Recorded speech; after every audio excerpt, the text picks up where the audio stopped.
बरखोजे चललन पापा दिल्ली सरिया जी। अजी बरखोजे चललन पापा दिल्ली सहरिया जी। अजी तोरा जोगे आगे बेटी बरनाई मिल लोगे।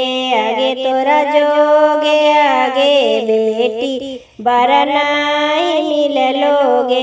आगे सुनहूँ के आजी पापा हमरो बचनिया जी। आज चलहूँ के आजी पापा अयोध्या नगरिया जी। आज चलहूँ के आजी पापा अयोध्या नगरिया जी। अजी अयोध्या नगरिया जी पापा बस्तिन राजा दशरथ जी। अजी उनका के हाई जी पापा चार गो पुतरवा जी। अजी उनका के हाई जी पापा चार गो पुतरवा जी। अजी अयोध्या नगरिया बसे माता कौशल्या जी। अजी उनके के हाई जी पापा चार गो ललनमा जी। अजी बड़े पुतरवा जी पापा